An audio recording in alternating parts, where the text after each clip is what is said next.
Oke, assalamualaikum warahmatullahi wabarakatuh, teman-teman semuanya. Eee, untuk materi terakhir ya dari kelas pengolahan hortikultura kita kali ini tentang jam, jelly, dan marmalade ya. Jadi, kemarin kan untuk yang kelas Bumi Ayu ya, maaf maksud saya kelas yang di Brebes sudah praktek bikin serai ya. Nah, untuk kelas yang Bumi Ayu nanti kita pikirkan bareng-bareng ya gimana enaknya untuk prakteknya. Berhubung kesibukannya berbeda, mungkin nanti bisa ada tugas lain seperti itu. Nah, oke.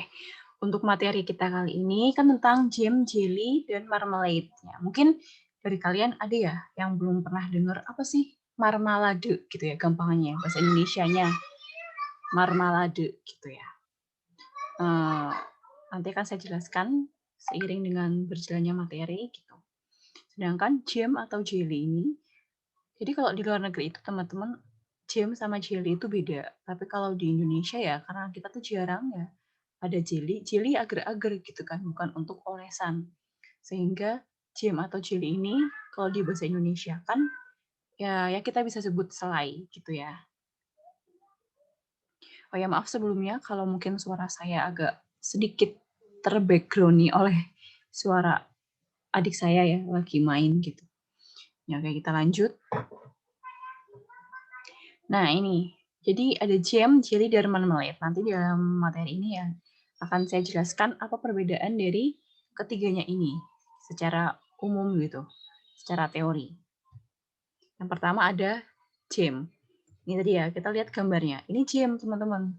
Jadi kalau jam ini bisa dilihat ya dari gambarnya, masih ada struktur kasarnya gitu ya. Jadi buahnya itu ikut gitu. Ya seperti khasnya jam pada umumnya yang kalian beli ya, jam atau selai gitu.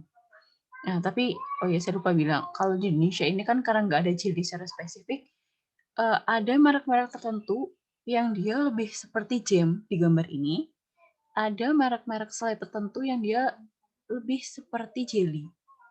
Kemarin contohnya itu yang waktu kita praktikum untuk kelas Brebes ya, kita kan bikin selai nanas ya teman-teman. Nah itu yang kelompok 1 dan 2 beli itu yang di beli, ya itu selain nanasnya itu kan, tidak begitu kasar ya strukturnya dan agak jernih kan, yang itu sebenarnya lebih ke jam jelly ya. Jadi maksudnya tengah-tengah antara jam dan jelly, tapi struktur buahnya nggak begitu kelihatan ya, lebih kayak agar-agar gitu. Untuk yang kemarin dibeli di saya lupa ya mereknya apa, Monas atau apa ya, lupa. Nah itu lebih ke jelly gitu. Soalnya kalau jam ini harusnya, lihat ini dari gambar ya, dia lebih kasar dan lebih tidak jernih dan tekstur kasar buahnya itu masih sangat terlihat seperti itu. Nah, sedangkan kalau di luar negeri ya teman-teman, khususnya di Eropa, jam jelly ini beda secara spesifik. Kalau jelly ini dia juga dioleskan teman-teman, tapi lihat dari gambar ya. Ini mereka benar-benar jernih gitu ya. Warnanya sih merah ungu gitu ya, tapi brendel-brendel gitu ya bahasa Jawanya ya, brendel-brendel dari si buahnya itu nggak ada gitu dan ya kayak agar tapi bisa dioleskan gitu. Nah makanya kemarin kalau yang selain nanas itu yang dibeli sama Diki, itu menurut saya itu campuran 50% seperti jam dan seperti jelly gitu. Kenapa seperti jelly? Karena struktur kasar buahnya udah nggak kelihatan ya gitu. Udah kayak warna kuning semua dan pas dipegang juga agak kayak agar-agar gitu. Tapi kenapa dia tapi kenapa juga masih dibilang jam ya karena dia warnanya masih keruh gitu ya. Masih keruh, nggak transparan dan ya masih ada kita rasakan waktu kita pegang itu meskipun dia kayak agar-agar ada kayak struktur kasar dari si buah nanasnya begitu.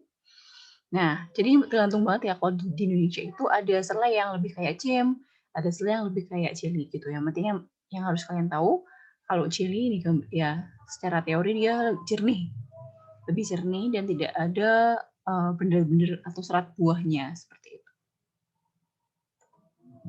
Nah, yang selanjutnya ini marmalade gitu ya. Saya pikir kalian tuh sudah sebagian besar paham gitu ya dengan marmalade itu apa gitu.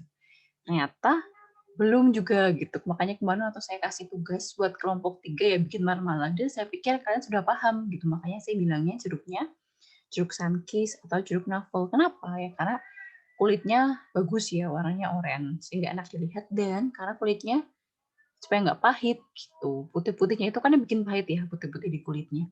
Nah, kalau jeruk lokal itu kan kulitnya seringnya hijau, kekuningan kan, dan itu pasti pahit gitu loh, karena putih-putihnya itu tipis dan langsung kayak nyatu sama si kulitnya yang hijau kuning itu. Itu kalau jeruk lokal. Nah, sedangkan kalau jeruk yang kayak navel sunkist ini kan kulitnya tebel, relatif tebel dan putih-putihnya itu yang bikin pahit bisa dikerok seperti itu. Nah, ini jadi kok marmalade itu kulit buahnya itu dimasukkan gitu, dipotong-potong, bisa potong-potong panjang, bisa potong-potong kecil gitu ya, tergantung ya macam-macam. Ya, biasanya memang selainnya itu atau isiannya untuk marmalade selainnya bisa apa aja? Nanas, stroberi gitu ya, jeruk. Tapi biasanya untuk kulitnya atau potongan kulit buahnya itu dipakai sebagian besar setahu saya jeruk gitu. Cuma jeruk. Kenapa ya? Karena memang yang enak dan edible, yang warnanya bagus itu kulit jeruk gitu. Kalau buah yang lain saya masih kurang tahu ya seperti itu. Nah, ini kemarin kalau kalian yang kelas Brebes ya sudah saya kasih tugas ya untuk bikin selai nanas ya, gitu. Meskipun ya karena tidak menemukan pektin jadi agak gagal ya untuk kelompok 1 2, tapi tidak apa-apa. Yang penting ada pengamatannya dan jangan lupa ya dilakukan pengamatannya karena itu bagian dari ujian juga nanti untuk UAS seperti itu. Jadi kemarin kelompok 1 dan 2 sudah bergabung ya untuk bikin selai ya, jam atau jelly. Dan di kelompok 3 sudah bikin marmalade gitu. Nah, ini sebenarnya kemarin saya sangat menyayangkan sekali kenapa nggak menemukan pektin gitu ya. Mungkin salah saya juga ya, karena mengumumkan jadi praktiknya itu cuma seminggu kurang ya, mungkin malah ya. Seminggu kurang dari hari praktikum. Harusnya saya ngomong jauh-jauh hari ya, minimal mungkin 10 hari sebelumnya, terus saya langsung bilang ke kalian untuk segera cari pektin gitu. Karena kalau dulu saya waktu di Jogja, itu nyari pektin gampang sama teman gitu ya, meskipun pandemi juga ya kayaknya. Mungkin karena banyak toko toko kue atau toko semacamnya, ya intinya gampang lah mencari pektin itu. Atau kalaupun nggak ada kan bisa pesan dulu ya online gitu.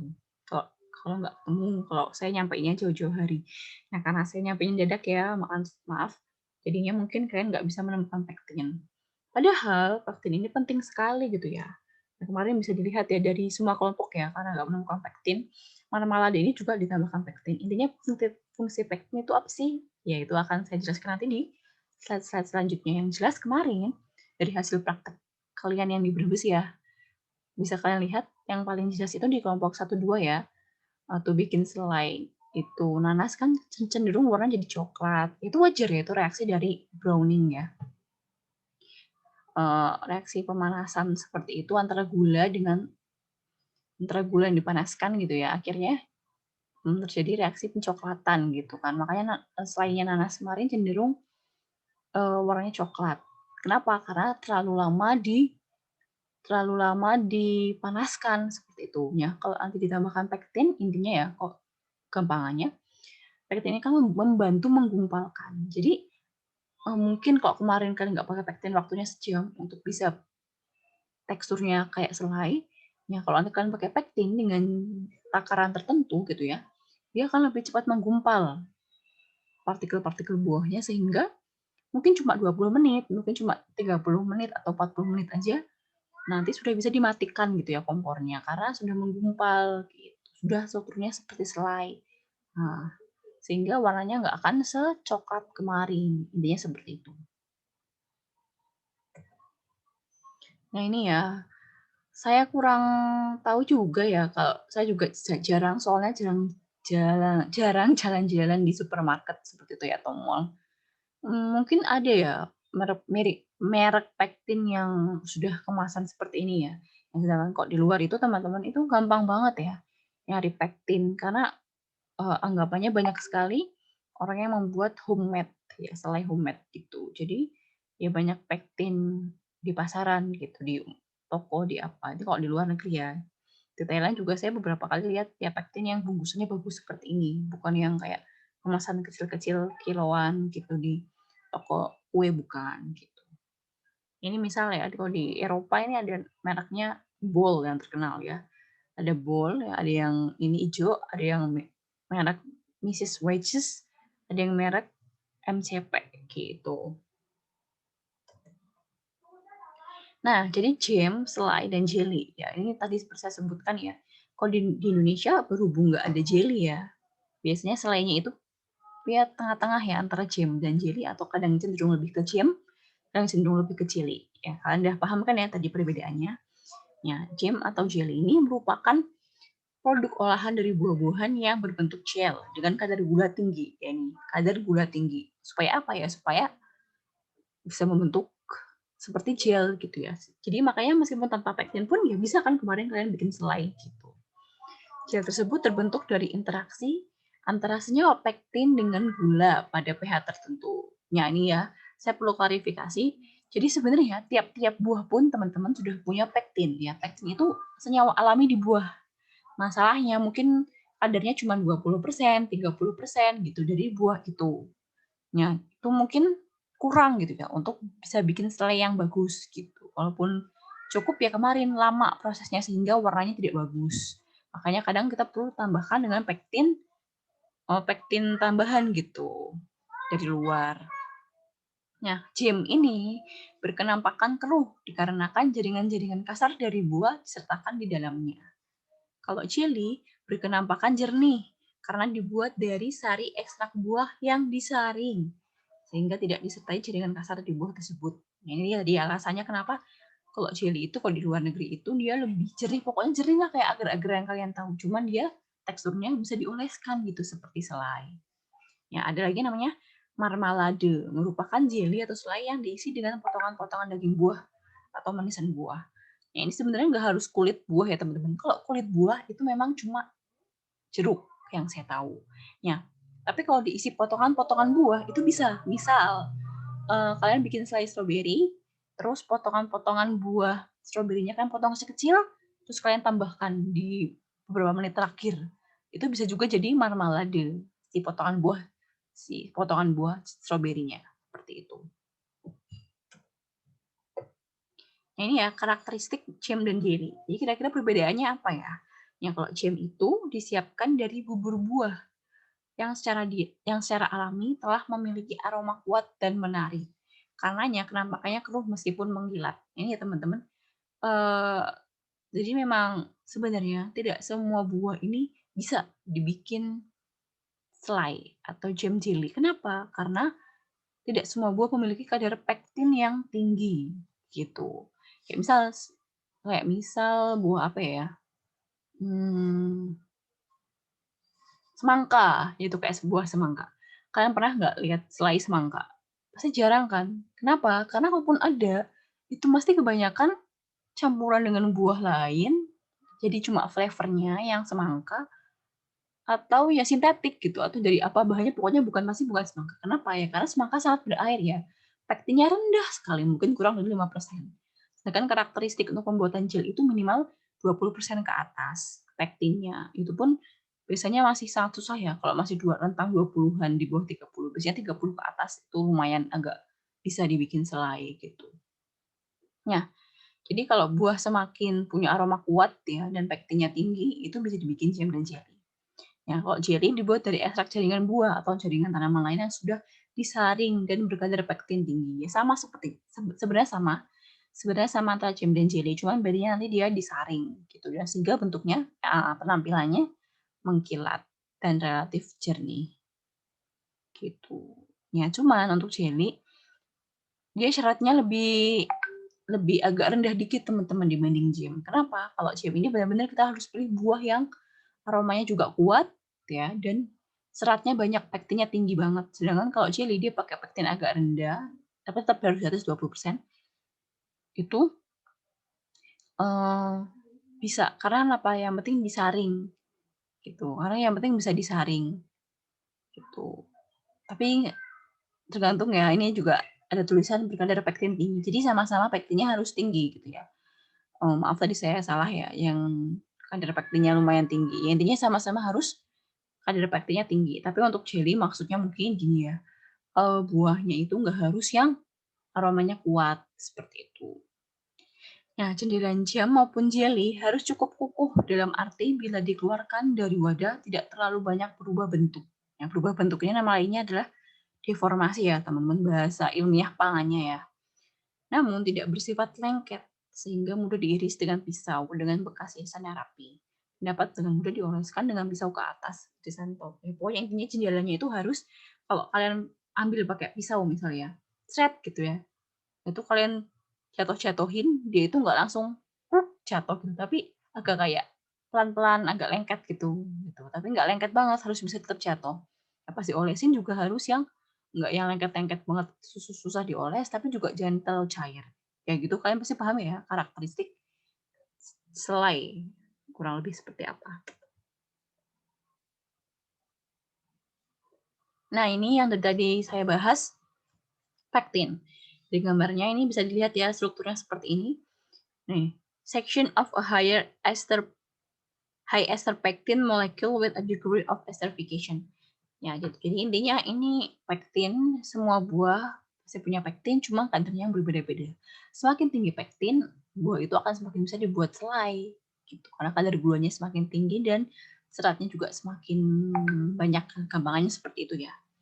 Ya, asam pektinat adalah asam poligalakturonat yang mengandung gugus metil ester. Jadi intinya dia itu adalah asam pektinat itu bagian dari asam-asam poligalakturonat, yaitu asam-asam yang dari bentuknya seperti inilah teman-teman, segi 6 ini yang masuk golongan karbohidrat, ya itu maksudnya poligalakturonat ya. Dia mengandung gugus metil ester gitu. Ya memang karakteristiknya seperti itu, dia yang punya metil ester untuk bisa karena supaya bisa mengalami reaksi esterifikasi gitu. Nah, asam pektat merupakan senyawa pektin dengan gugus karboksil yang tidak teresterifikasi pada asam galakturonat. Sehingga asam pektat ini bersifat tidak larut dalam air. Ya, ini pasti kan mungkin agak bingung ya. Gampangannya pokoknya asam pektinat ini, ya, asam pektat ini itu termasuk karbohidrat gitu ya. Ya, karena ada senyawa karboksilnya, intinya itu aslinya asam pektin ini bisa bisa membentuk karakteristik seperti jelly karena apa? Ada zat-zat yang jadi tidak larut dalam air, gitu, sehingga bisa membentuk jendalan seperti yang di selai, begitu. Nah, ya, pektin itu sebenarnya asalnya dari mana sih, Bu? Ya, intinya itu sumber jaringan tanaman lunak gitu ya. Bisa diekstraksi dengan air panas. Dan dia merupakan hidrokoloid yang dapat membentuk gel atau jendalan. Gitu. Dia pertama kali diisolasi oleh Henry Bracknell tahun 1825, udah lama ya. Tidak dipengaruhi oleh elektrolit. Jadi maksudnya ya pokoknya sama ada serat, ada pektinnya gitu ya, nggak larut dalam air ya oke. Nggak peduli buah itu atau nanti ditambahkan ion Na kek, ion apa kek, ya sama ada pektinnya tinggi ya bisa membentuk selai, intinya seperti itu. Mekanisme penjendalan perlu pemanasan, gula, dan asam. Ya ini ya, makanya kemarin gimana pun juga perlu kalau bisa asam sitrat gitu ya. Bukan hanya untuk rasa, tapi dengan kadar semakin asam, asam ini membentuk juga untuk bisa membentuk jendalan lebih mudah seperti itu. Oke, maaf ya. Oke. Selanjutnya, gel hasil penjendalan relatif jernih dan mudah dioleskan. Yang tadi, karakteristik jendalan selai itu harus spesifik ya. Intinya tidak terlalu encer, tapi juga jangan sampai terlalu kaku sehingga tidak bisa dioleskan. Gitu. Dia tidak membentuk gel, larutannya dalam air bersifat viscous meskipun dalam konsentrasi yang rendah. Ini intinya salah satu ciri atau syarat jendalan itu adalah meskipun bentuknya mungkin nanti nggak benar-benar bagus kayak gel gitu, tapi kalau kalian mencoba larutkan dalam air, dia itu tetap akan kental gitu, membentuk ya kental gitu ya, jendalan seperti itu, nggak gampang larut. Nah ini, ekstrak pektin yaitu merupakan hasil proses ekstraksi berupa asam-asam pektinat yang masih mungkin dapat bercampur dengan heteropolisakarida lainnya seperti pati, selulosa, hemiselulosa, dan araban. Araban kayak gum, kayak gam-gam gitu ya. Nah, itu. Jadi intinya pektin itu termasuk kayak itu golongan karbohidrat ya, temennya pati, temennya selulosa gitu-gitu. Dan nanti kalau dia digabungkan dengan selulosa, hemiselulosa gitu-gitu ya dicampur ya akan bergabung gitu bisa aja gitu. Nah, pektin ini merupakan salah satu jenis heteropolisakarida struktural yang terdapat di semua bagian jaringan tanaman darat. Jaringan yang lunak mengandung pektin lebih banyak dibandingkan jaringan keras dan berkayu. Jadi intinya jaringan yang lunak itu pasti pektinnya lebih tinggi dibanding jaringan yang kayak batangnya atau kulitnya gitu ya. Batangnya sih pasti ini kalau berdasarkan teori ada, tapi mungkin kecil sekali gitu ya. Cuman di bawah 5% mungkin, sehingga tidak bisa diekstrak gitu. Ini beberapa jenis hortikultura merupakan sumber pektin yang potensial untuk diproses secara komersial. Ya, contohnya kemarin apa ya, yang gampang dibikin selai biasanya apa? Itu ya kayak strawberry lumayan bisa ya. Strawberry, kemudian nanas, jeruk, ya apalagi buah yang gampang dibikin selai, blueberry, raspberry gitu ya.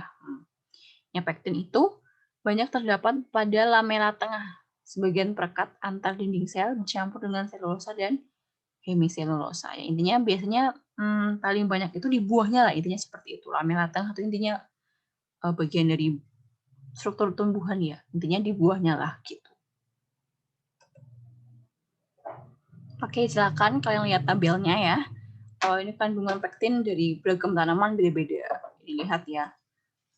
Tadi seperti saya bilang yang bagus atau gampang dibikin selai kalau di atas 20% gitu ya. Jadi berarti bunga matahari ini bisa teman-teman nih kalau kalian mau nyoba nih in the future gitu ya. Kalau mau bikin campuran selai jeruk sama bunga matahari mungkin bisa ya.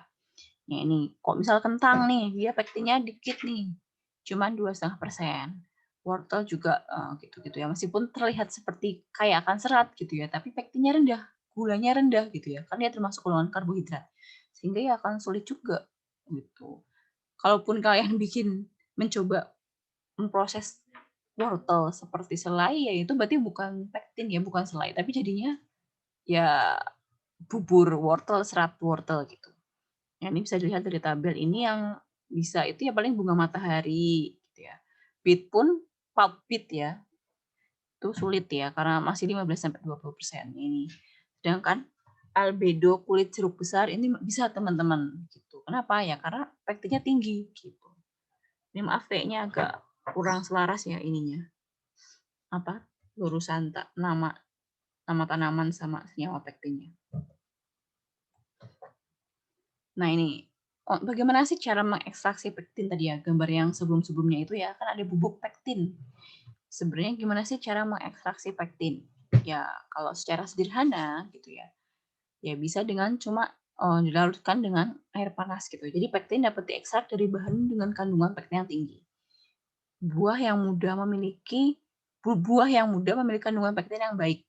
Saat buah tersebut mulai matang atau ripening gitu ya, senyawa pektin mulai larut dalam cairan jaringan. Jadi sebenarnya yang enak itu kita harus pilih buah yang pertama, pektinnya harus tinggi. Kedua, jangan pas sudah kematangan gitu. Kenapa? Karena kalau udah kematangan ya semakin dikit juga pektinnya karena sudah ripening proses pematangan sehingga menjadi air gitu, larut dalam jaringan tumbuhan gitu.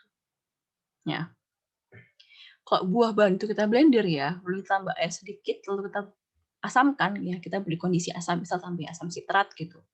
Kemudian dipanaskan sampai suhu 90-100 derajat selama 30 menit, disaring filtrat yang diperoleh dapat digunakan langsung untuk pembuatan jelly ya gitu. Jadi sebenarnya kemarin kalau kalian nggak nambahin gulanya ya, misal nanasnya, kalian tambahin air sedikit, terus kalian tambahin asam sitrat ya, kalian panasin terus minimal 30 menit, tapi suhunya 90 derajat gitu ya, 100 derajat sampai full gitu ya. Mungkin warnanya tapi yang hitam ya. Pokoknya warnanya maksudnya coklat, tapi yang jelas kalau kalian lakukan seperti ini, kalian pasti nanti kalau pas nyaring, kalian bisa mendapatkan filtrat dari si pektin gitu. Ya. Yang sangat berpengaruh itu apa? Yaitu gugus COH bebasnya. Ini yang berpengaruh untuk kenapa pektin itu bersifat asam. Gitu. Pektin komersial biasanya mengalami netralisasi parsial atau ditambahkan buffer ya, sehingga larutan 1% itu tuh sudah cukup ya karena pH-nya sudah tinggal sampai 4. Jadi fungsinya buffer itu apa? Dengan persentase asam yang sama tapi bisa menghasilkan pH asam yang lebih tinggi alias ya nggak begitu asam. Untuk CIM karena apa? Maaf sebelumnya, karena kalau terlalu rendah juga itu mengurangi selera konsumen ya kalau terlalu asam. Ya, untuk CIM tidak perlu disaring atau langsung dicampur dengan buah utama. Contohnya ya kemarin ya, waktu kalian proses bikin pektin ya, maaf, waktu kalian proses bikin selai ya, itu kan ya kalian nggak dapat pektin kan, nggak dapat pektin dari tambahan di luar, tapi itu tadi karena saya bilang tiap buah sudah punya pektinnya, sehingga meskipun nggak kalian ekstrak kemarin ya pektinnya sudah tercampur di selainya. Gitu. Ini ya contoh pembuatan selai nanas. Ini kemarin niatnya memang saya mau ngasihnya itu sebelum, tapi saya pikir udah nanti aja biar kalian sekalian mencari tahu sendiri dulu gitu ya. Ternyata ya bagi saya kalian masih kurang rujukan ya kemarin gitu. Ya ini buah nanas yang sudah dikupas ya dibuang matanya, atau intinya dibuang kulitnya ya. Nah, misal buah papai sama mata yang sudah dikupas dua bagian. Jadi sebenarnya ada juga teman-teman yang mencampurkan nanas dengan pepaya gitu supaya apa? Apa sih kenapa dicampur dengan pepaya? Karena di pepaya itu pektinnya tinggi gitu dan tidak terlalu mengubah rasa si nanas gitu ya. Karena flavor dari si nanas itu pun sudah kuat ya. Baik dari segi rasa, keasaman maupun aroma. Karena kemarin saya tuh nulisnya, yang saya nulis di grup itu kan bahan wajib ya. Sebenarnya kalian modifikasi, mau kalian tambahin pepaya kayak tambahin apa kayak itu nggak masalah gitu, apalagi ketika kalian nggak nemu pektin, tapi saya diem aja gitu. Lagian kalau kan kalian baru ngasih taunya pas hari H ya, saya pikir kalau kalian nggak nemu pektin minimal Hamin satunya itu kalian ngomong ke saya, Bu kita nggak nemu pektin gitu, sehingga saya bisa kasih solusi itu pepaya. Masalahnya kalian nggak ngomong kan, baru ngomong pas hari H nggak dapet pektin karena baru nyari juga ternyata hari itu. Jadi ya udah nggak pakai pektin gitu ya. Padahal yang tadi bisa disiasatin dengan ditambahin pepaya yang setengah matang gitu. Kenapa? Karena di pepaya itu pektinnya tinggi, kita bisa pakai pektin jadi si pepaya. Dan pepaya ini kalau setengah matang kan flavornya nggak kuat gitu, jadi masih nggak begitu mempengaruhi. Rasanya, warnanya pun masih bisa ngeblend dengan si nanas gitu. Ini kok setelah teori ya, nanasnya itu masa satu bagian, pepaya setengah matangnya dua bagian gitu ya. Jadi banyakkan papayanya malah supaya mungkin pektinnya tinggi gitu. Keduanya di blender halus, kemudian ditambah gula pasir sebanyak 55 bagian gula sehingga ada 45 bagian bubur buah. Jadi sebenarnya memang secara teori juga harusnya banyakkan gulanya dibanding buahnya atau bagian buahnya gitu. Kenapa ya? Karena yang untuk yang namanya selai, tekstur itu sebenarnya nomor satu gitu ya dibanding appearance atau tampilan. Jadi gimana pun juga akan bisa disebut nanas kalau teksturnya dia at least seperti selai gitu ya. Misalnya jendelan ya. Yang untuk bentuk jendelan itu perlu gula pasir yang jumlahnya banyak gitu. Baru setelah itu rasa, baru setelah itu penampilan atau warna gitu. Ya, 55 bagian gula sehingga ada 45 bagian bubur buah diaduk hingga homogen, kemudian dipanasi dengan api sedang. Ya, jadi harus mendidih perlahan. Kemudian ditambah asam sitrat sampai pH-nya 3 sampai 3,1 sampai 3,2. Ya, ini kemarin juga ya kekurangan ya, kelemahan. Saya pikir waktu itu sudah dicek. Saya mintakan untuk dicek labnya, bukan cuma labnya itu bisa dipinjam hari itu, tapi juga apakah alat-alat di dalam lab itu oke gitu teman-teman. Jadi lain kali kalau kalian ditugasin untuk ngecek suatu keadaan ya jangan cuma pastiin dia available atau tersedia.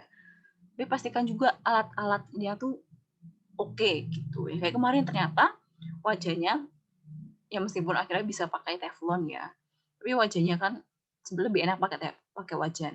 Tapi wajahnya sudah jelek, dia rusak.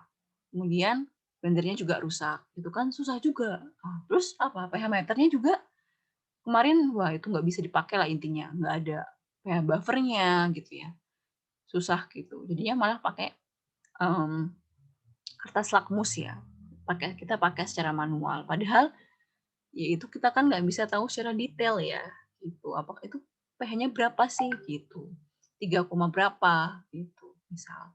Tadi kemarin lupa ya produk akhirnya kalian itu pH-nya berapa teman-teman, saya lupa 3 atau 4 ya gitu.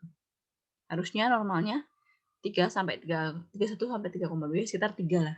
Kalau kalau produk selai itu pH-nya asamnya kurang lebih segitu. Nah, itu masuk terus untuk mengecekkan ya dalam pembuatan selai itu nanti maaf pencet. Ya, secara periodik harus kalian cicipi untuk ngecek ya apakah dia sudah cocok jadi selai gitu. Apakah sudah jendelanya oke gitu intinya. Tuangkan di lempeng kaca atau piring datar dan dibiarkan dingin. Setelah dingin, bila lempeng tersebut dimiringkan adonan tidak mengalir, berarti telah membentuk cindalan. Ya, ini kemarin teori yang sengaja memang belum saya sampaikan gitu ya. Ini saya sampaikan sekarang gitu.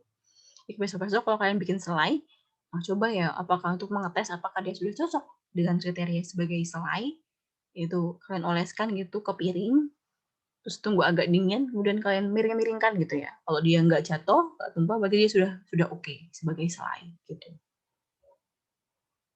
Buah nanas matang aromanya, kuat dan menarik. Namun kandungan pektinnya rendah. Nih teman-teman, ternyata buah nanas itu pektinnya agak rendah. Gitu. Makanya kemarin sebenarnya pektin itu penting banget. Makanya kan saya awalnya bikin kelompok 1 itu nggak pakai pektin kan, kelompok 2 pakai pektin. Kenapa? Memang niatnya supaya ada perbedaan. Nih kalau nggak pakai pektin jadi gini warnanya kecoklatan karena kelamaan dan strukturnya mungkin tidak begitu mirip selai. Tapi kalau yang pakai pektin nanti bisa nih, dia cuma 30 menit udah jendel kayak selai dan jadi warnanya nggak coklat banget gitu. Sayang sekali ya nggak nemu pektinnya. Ini ya. Sehingga perlu dicampur dengan buah pepaya yang berpektin tinggi, namun aromanya kurang menarik dan lemah gitu. Ya, ini kita masuk ke mulai hal yang penting ya. Jadi bagaimana sih kenapa bisa membentuk cendalan gitu. Jadi bagaimana kondisi membentuk cendalan ini tercapai gitu ya. Kurang lebih seperti itu. Jadi ini bisa dilihat ya.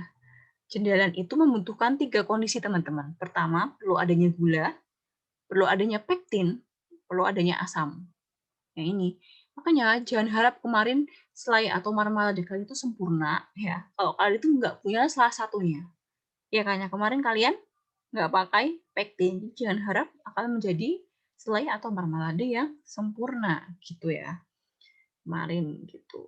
Bahkan kelompok 3 kemarin malah mau nggak pakai pektin gitu ya. Akhirnya saya kasih pektin gitu ya. Jadi ini ya, gulanya untuk bisa membentuk yang ideal itu minimal 64 ke atas. 64%. Fungsi gula ini untuk bisa membentuk kekerasan, kekuatan dari jaringan si selai atau jaringan buah ketika diproses. Ya, pektin itu berpengaruh untuk apa?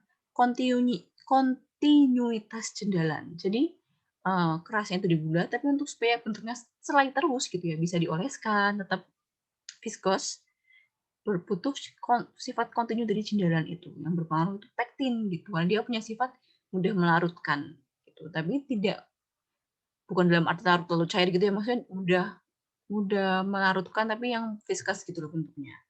Nah, sedangkan kalau pektin ini butuhnya sekitar 1% ke atas gitu ya untuk bagus. Ya kalau asam itu kira-kira untuk cendalan itu pH-nya harus minimal di bawah 3,5. Nah, coba kemarin kok kalian pH-nya masih 4, ya sebenarnya masih kurang gitu. Paling enggak pH-nya harus 3 untuk selai. Tuh. Nah, ini kalau secara kenapa sih mekanismenya bisa seperti itu? Intinya pektin itu mengikat gula dan air dengan bantuan metil ester yang tinggi dari si buahnya itu, dari pektinnya ya. Gitu. Sehingga membentuk yang namanya HMP, high methyl esterase pektin. Nah, ini. Jadi pektin itu akan menjadi HMP ketika dia mengikat gula dan air. Ya, pektin ada yang berkadar metil ester rendah yang dapat dibuat cendalan dengan kadar gula rendah.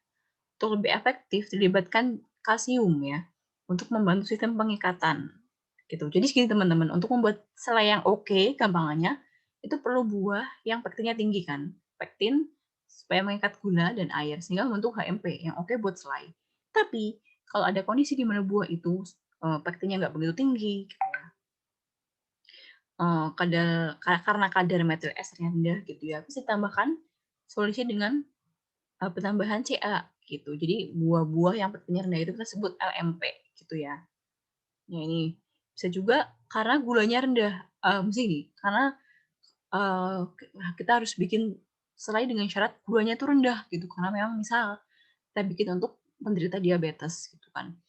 Padahal kan tadi saya bilang ya, susah kan, salah satu kriteria membentuk selai itu kan gulanya minimal berapa tadi, 65%. Itu kan tinggi sekali ya, bisa kumat lagi tuh yang penyakit diabetes, sehingga ada produk-produk tertentu selai itu yang gulanya itu harus rendah, tapi tetap karakteristiknya harus kayak gel gitu. Sehingga misal kita tambahkan bantuan CA gitu.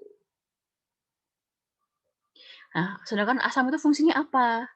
Asam berfungsi untuk memampatkan benang-benang polimer pektin. Jadi kan pektin itu gambarannya seperti karbohidrat serat-serat gitu ya, kayak karbohidrat kayak benang gitu. Nah itu, terus jadi bayangin aja tuh kayak buah buah yang kehilangan air dia kan, kayak bubur itu kan, itu terus dia juga mengandung pektin yang kayak benang-benang. Dibantu dengan gula untuk bantuan menggumpal dengan air, dipanaskan, yaitu si serat-seratnya, si pektin itu akan bergabung dengan gula gitu ya, membentuk sesuatu yang seperti viscous kental gitu, jendal. Nah, ditambah asam untuk membantu supaya si benang-benangnya pektin ini bisa mengikat lebih kuat gitu. Intinya seperti itu. Nah, ini kalau low methyl esterase pektin ya, dia itu cuman sekitar 40% esterifikasinya, esternya. Karena low ya, low methyl ester. Jadi methyl esternya rendah, cuma sekitar 40%. Kalau yang tadi kan yang HMP dia sekitar 60% gitu. Nah, ini HMP dan LMP dapat membentuk gel dengan syarat berbeda. Kalau HMP yaitu kandungan gulanya juga harus tinggi. Perlu asam pH di bawah 3,5 dan DE-nya ya atau jendalanya tadi untuk di pektinnya minimal 50%. Gitu. Tadi sesuai yang slide pertama banget itu ya yang tentang pektin. Nah, sedangkan kalau LMP itu karena memang keadaan khusus gitu ya.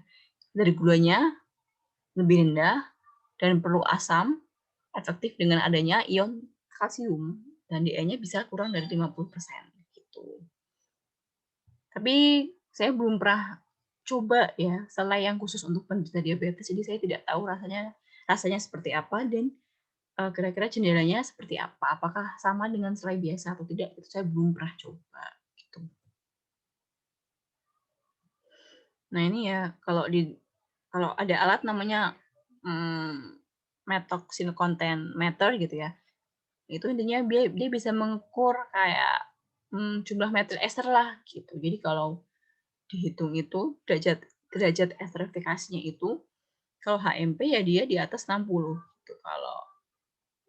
Kalau 60% ya degree-nya derajatnya. Kalau yang LMP ya di bawah itu gitu. Ini masih gambar-gambar. Nah, ini sebenarnya bisa kalian baca sendiri ya, ini teori-teori tentang LMP dan HMP gitu. Ini tugas kemarin sudah kalian laksanakan. Jangan lupa ya tugasnya dikumpulkan laporannya. Berhubung UASnya mundur, ya apa boleh buat. Tapi saya punya permintaan tolong dikumpulkan bukan pas minggu UASnya ya, tapi seminggu sebelum UAS. Jadi pokoknya di minggu belum UAS. Kan kalian UASnya tanggal 21 ya kalau nggak salah, saya lupa tanggalnya. Ya, berarti di minggu sebelum tanggal 21. Gitu ya. Tuh, jangan lupa laporan yang dikumpulkan. Ini ternyata kalau di luar negeri teman-teman ada yang namanya gem latte. Ya, penasaran kan pengen coba? Ya coba kalian cari. Dan kalau mau kalian pesan dari luar gitu. Saya juga belum pernah nyoba nih gem latte gitu. Ya, sekian materi hari ini. Materi terakhir kita untuk kelas bebas dan untuk kelas Bumi Ayu ini masih materi yang ke berapa ya saya lupa. Intinya nanti saya masih ada tugas deh untuk kalian gitu ya. Sekian, terima kasih. Mohon maaf kalau ada salah kata dan mungkin terlalu cepat atau tadi di suara-suara berisik gitu ya, mohon maaf. Terima kasih atas perhatiannya, saya sudahi. Wassalamualaikum warahmatullahi wabarakatuh.